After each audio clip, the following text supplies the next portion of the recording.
नमस्कार दोस्तों, राधे राधे, हरे कृष्णा। चीकोज रेसिपीज में एक बार फिर से आप सबका स्वागत है।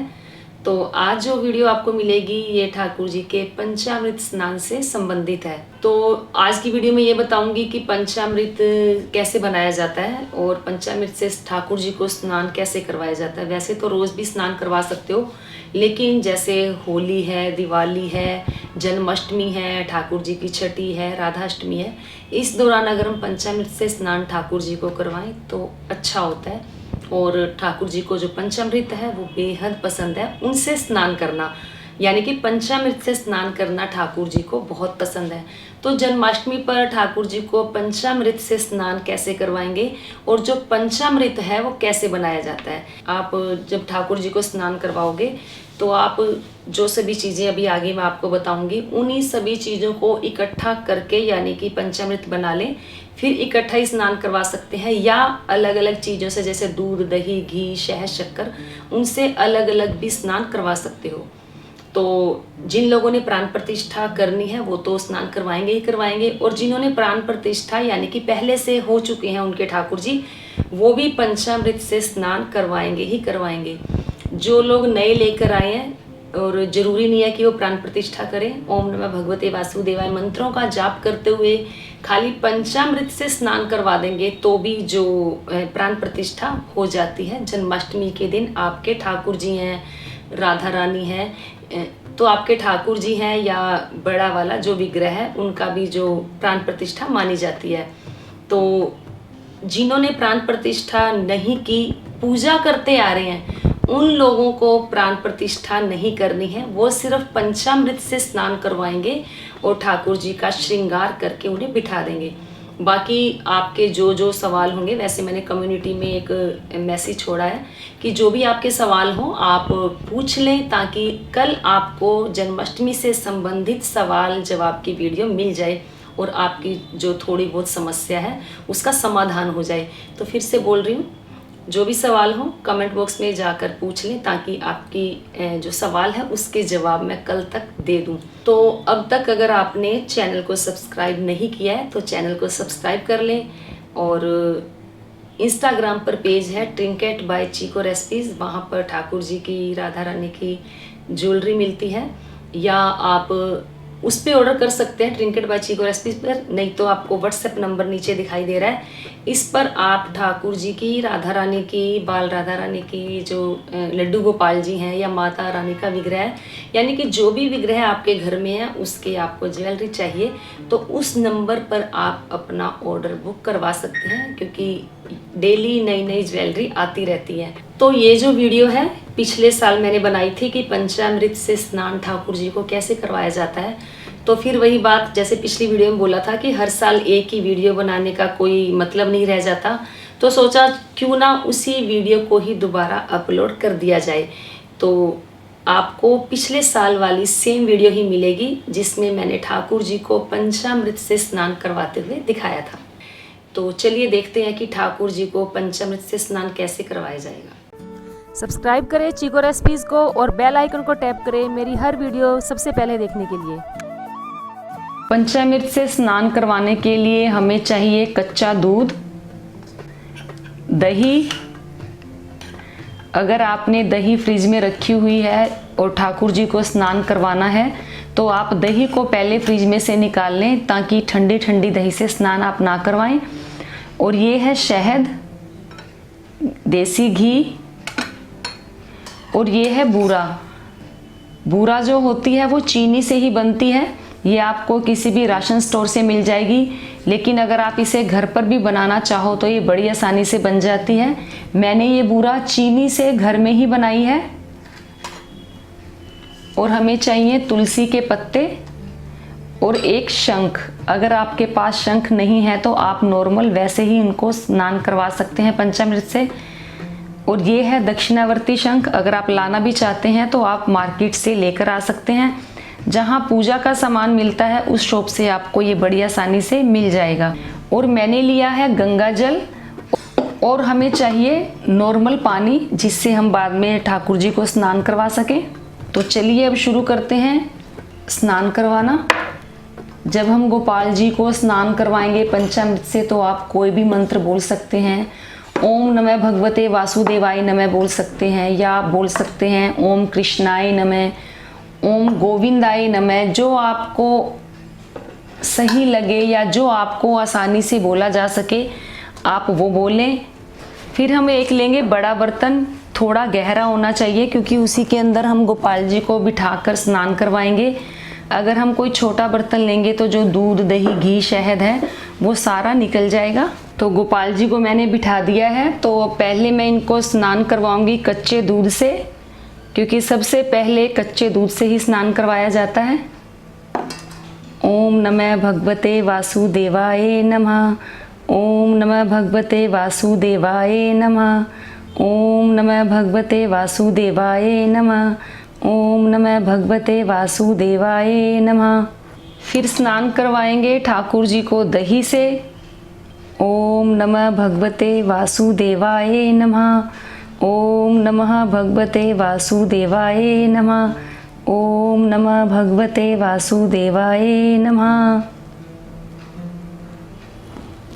फिर स्नान करवाएंगे ठाकुर जी को घी से। घी हमें ज़्यादा नहीं डालना, घी हम सिर्फ 5-7 बूंदे ही डालेंगे, क्योंकि अगर घी ज़्यादा डालेंगे तो वो घी इनके शरीर से चिपक जाएगा। और ध्यान आपको ये रखना है कि पहले दूध से, फिर दही से, फिर घी से स्नान करवाएं, क्योंकि उसके बाद जब हम इनको बूरा और शहद से करवाएंगे तो जो ये घी है वो निकल जाएगा। ओम नमः भगवते वासुदेवाय नमः। ओम नमः भगवते वासुदेवाय नमः। ओम नमः भगवते वासुदेवाय नमः। तो फिर हम इन्हें स्नान करवाएंगे बूरा से, क्योंकि जो घी हमने लगाया है, या आपके ठाकुर जी पीतल के हैं तो आप देखेंगे कि वो अच्छे से साफ हो गए हैं और उनके चेहरे पर एक अलग ही चमक आ गई है। तो अब इनको बूरा से जो घी इनके ऊपर लगा है वो अच्छे से साफ हो जाएगा। ओम नमः भगवते वासुदेवाय नमः। ओम नमः भगवते वासुदेवाय नमः। फिर हम इन्हें स्नान करवाएंगे शहद से। ओम नमः भगवते वासुदेवाय नमः। ओम नमः भगवते वासुदेवाय नमः। ओम नमः भगवते वासुदेवाय नमः। फिर इनको स्नान करवाएंगे हम गंगा जल से। ओम नमः भगवते वासुदेवाय नमः। जब हम इन्हें गंगा जल से स्नान करवाएंगे तो जो इनके शरीर पर जो दूध, दही, घी, शहद लगा हुआ है वो हम हल्के हल्के हाथों से सारा उतार देंगे। तो गोपाल जी को मैंने पंचामृत से स्नान करवा दिया है। तो जो ये पंचामृत बना है उसके अंदर हम डाल देंगे तुलसी के पत्ते, और गोपाल जी को यहाँ से उठा लेंगे। और जो ये पंचामृत है इसे हम प्रसाद के रूप में घर में सब ले लेंगे और इसको रख देंगे एक तरफ। फिर हम एक और बर्तन लेंगे जिसमें हम गोपाल जी को साफ पानी से स्नान करवाएंगे, और जो इनके शरीर पर जो दूध, दही, घी जहाँ भी लगा है उसे साफ कर देंगे।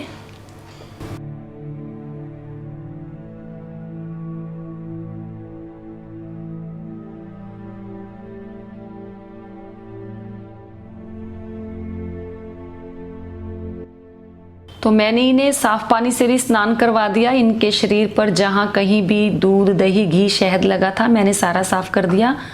और ये जो पानी है इसे हम डाल देंगे पौधों में, और कोई नरम मुलायम इनके लिए जो हम तौलिया रखते हैं या जिससे इनका शरीर साफ करते हैं तो उससे साफ कर देंगे। और फिर इन्हें पहनाएंगे कपड़े। मैंने इन्हें पोशाक पहना दी है। अब मैं इनका गोपी चंदन से श्रृंगार करूंगी, और आपको मैं आज बताऊंगी कि अगर आपसे गोपी चंदन से इनका श्रृंगार नहीं हो पाता तो आप आसान तरीके से गोपी चंदन से इनका श्रृंगार कैसे करेंगे। तो गोपी चंदन को पहले अपनी हथेली पर थोड़ा सा घिसेंगे, और मैं इनका श्रृंगार हमेशा गोपी चंदन से और टूथपिक से करती हूँ, क्योंकि टूथपिक से जब हम इनके टीका लगाते हैं तो बहुत ही सुंदर लगता है और बारीक बारीक भी लग जाता है, जो कि देखने में बहुत ही सुंदर लगता है। तो आज मैं आपको बता रही हूँ कि आप आसान तरीके से कैसे बना सकते हैं। जैसे आपके ठाकुर जी ब्लैक कलर के हैं या आपके ठाकुर जी पीतल के भी हैं, तो आप उनके रेड चंदन से भी लगा सकते हैं, या ऑरेंज चंदन भी आता है दानेदार, उससे भी लगा सकते हैं।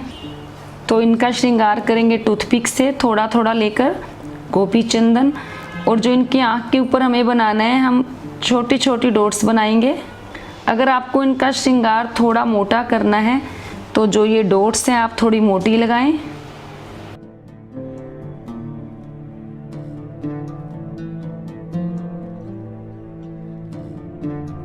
तो ये देखिए मैंने बारीक बारीक डॉट्स लगा दिया है। अब इन डॉट्स को हम आपस में जोड़ देंगे तो आप देखेंगे कि एक स्मूथ लाइन आ गई है।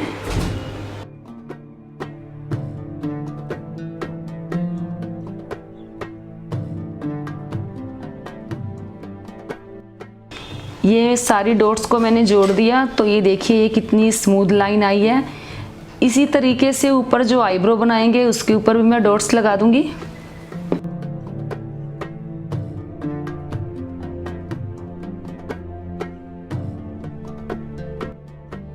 ये डॉट्स भी लगा दी। अब इन डॉट्स को भी आपस में जोड़ देंगे।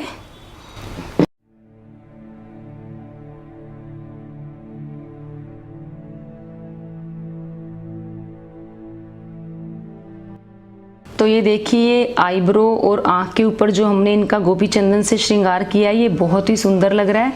अब दूसरी तरफ भी मैं ऐसे ही करूँगी। तो गोपाल जी के दूसरी आँख की तरफ भी मैंने इनका श्रृंगार कर दिया। ये तिलक जो इनके लगा हुआ है ये परमानेंट मैंने लगा दिया था एक्रेलिक पेंट से, आप भी लगा सकते हैं। तो जो इनके जो तिलक लगा हुआ है उस पर भी मैं थोड़ा सा चंदन लगा दूंगी।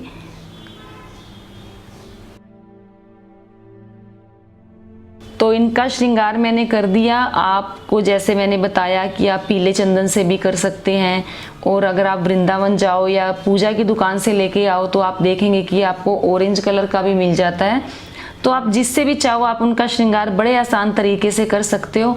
तो ये श्रृंगार मैंने आपको बता दिया। अब मैं इनकी करूँगी पूजा आरती।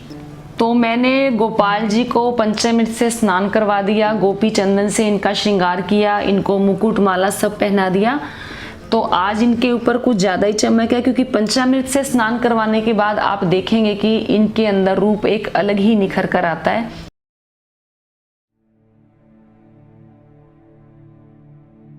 तो ये थी वीडियो ठाकुर जी को पंचामृत से कैसे स्नान करवाया जाए। अलग अलग भी बताया कि पंचामृत कैसे बनाया जाता है। और जो बड़ा विग्रह है उनके खाली फूलों से आप छींटे मार दें तो उनका समझो स्नान हो जाता है। और जो गोपाल जी हैं उनके दर्शन भी आप कर ही रहे हैं, क्योंकि इसीलिए मैं मंदिर के सामने ही वीडियो बनाती हूँ, क्योंकि आप लोग बोलते हैं कि मैं मंदिर के सामने ही वीडियो बनाया करो ताकि हमें ठाकुर जी के, राधा रानी के और बाल गोपाल के दर्शन हो जाएं। तो जी ये लो, ये हैं बाल गोपाल। तो बस उम्मीद करती हूँ आपको ये जो वीडियो है जरूर पसंद आई होगी, और आज मैंने आपको ठाकुर जी के दर्शन करवाए वो भी बहुत अच्छे लगे होंगे। तो वीडियो को लाइक करें, शेयर करें, चैनल को सब्सक्राइब करना बिल्कुल ना भूलें। हमेशा की तरह अपने सुझाव देते रहें। आज के लिए इतना ही, फिर मिलते हैं। धन्यवाद। हरे कृष्णा।